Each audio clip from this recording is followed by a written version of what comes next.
ശ്രീനാരായണ ഗുരുദേവ തൃപ്പാദങ്ങളിൽ എൻ്റെ സാഷ്ടാംഗ പ്രണാമം.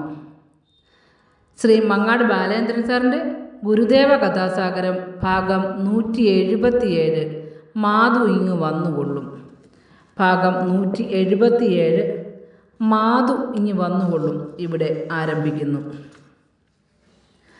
ഒരിക്കൽ ഗുരുദേവൻ തമിഴ്നാട്ടിലെ സഞ്ചാരം കഴിഞ്ഞ് തീവണ്ടിയിൽ തിരുവനന്തപുരത്ത് എത്തിച്ചേർന്നു.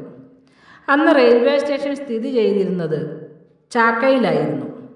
അവിടുത്തെ പ്ലാറ്റ്ഫോമിൽ ഗുരുദേവൻ ഇറങ്ങുന്നത് കണ്ടിട്ട് ഗുരുവിന് വിശ്രമിക്കുന്നതിനായി ഒരു ഉദ്യോഗസ്ഥൻ വേഗം പോയി ആഫീസിൽ നിന്നും ഒരു കസേര എടുത്തു കൊണ്ടുവന്നു. ഗുരുദേവൻ ആ കസേരയിൽ ഇരുന്ന് വിശ്രമിച്ചു. അപ്പോഴേക്കും ഒരു ശിഷ്യൻ പേട്ടയിലെ മാധു കുത്തകക്കാരൻ്റെ പുളിമൂട് വീട്ടിലെത്തി ഗുരുദേവൻ അവിടേക്ക് വരാൻ ആഗ്രഹിക്കുന്നതായി അറിയിച്ചു.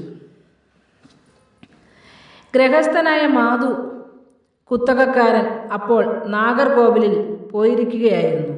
മടങ്ങിയെത്താൻ വൈകുമെന്ന് കുടുംബത്തിൽ അറിയിച്ചിട്ടാണ് അദ്ദേഹം പോയിരുന്നത്. അതിനാൽ അദ്ദേഹത്തിൻ്റെ മകൻ എം കരുണാകരൻ ഉടനെ ഒരു കാറിൽ റെയിൽവേ സ്റ്റേഷനിലെത്തി. കാർ വന്നിട്ടുണ്ടെന്ന് ശിഷ്യൻ അറിയിച്ചപ്പോൾ ഗുരുദേവൻ വന്ന് ആ കാറിൽ കയറി ഇരുന്നു. എന്നിട്ട് ശിഷ്യനോടായി ചോദിച്ചു, എങ്ങോട്ടാണ് പോകുന്നത്? ശിഷ്യൻ, പേട്ടയിലെ പുളിമൂട് വീട്ടിലേക്ക്. ഗുരുദേവൻ, ഒരു വീട്ടിലേക്ക് ക്ഷണിക്കാതെ പോകുന്നത് ശരിയാണോ? അത് കേട്ട് കരുണാകരൻ പെട്ടെന്ന് കാർ നിർത്തി ഗുരുദേവനെ മുഖം കാണിച്ചിട്ട് പറഞ്ഞു, ഞാൻ തൃപ്പാദങ്ങളെ പുളിമൂട്ടിലേക്ക് ക്ഷണിക്കുവാനാണ് വന്നത്. അല്പസമയത്തിനുള്ളിൽ കാർ പുളിമൂട് വീട്ടിലെത്തി. ഗുരുദേവൻ ഇറങ്ങി പൂമുഖത്തിട്ടിരുന്ന ഒരു കസേരയിലിരുന്നു. കരുണാകരൻ, അച്ഛൻ നാഗർകോവിലിൽ പോയിരിക്കുകയാണ്, വരാൻ കുറച്ചു വൈകും. ഗുരുദേവൻ, ഉടമസ്ഥനില്ലാത്ത വീട്ടിൽ താമസിക്കുന്നത് ഉചിതമാണോ?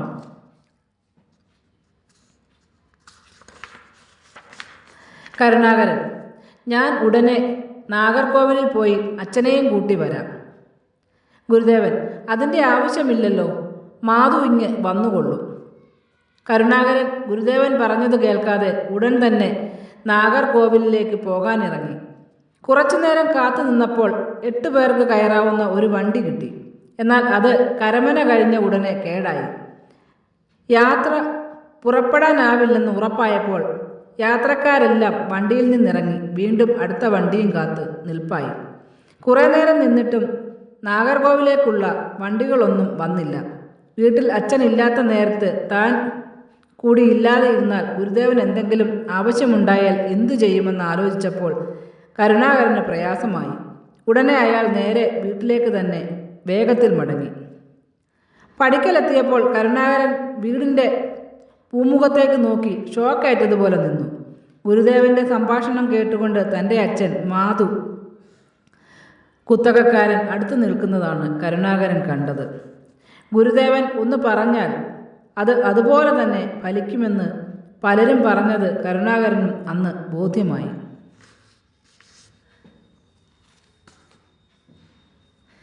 അവികലാനന്ദമീ മന്നിനെന്നും അരുളുവാനാദർശധീരനായി അവതാരമാർന്ന പരമ്പൊരുളേ മമ ഗുരു നിന്നെ ഞാൻ കുമ്പിടുന്നേൻ. ശ്രീ മങ്ങാട് ബാലേന്ദ്രൻ സാറിൻ്റെ ഗുരുദേവ കഥാസാഗരം ഭാഗം 177 മാധു ഇങ്ങ് വന്നുകൊള്ളും ഇവിടെ അവസാനിച്ചിരിക്കുന്നു. ഇതിൽ വന്നിട്ടുള്ള തെറ്റുകുറ്റങ്ങൾ സദയം ക്ഷമിക്കണമെന്ന് ഗുരുദേവ നാമത്തിൽ അറിയിക്കുന്നു. നന്ദി, നമസ്കാരം. ഗുരുധർമ്മം വിജയിക്കട്ടെ.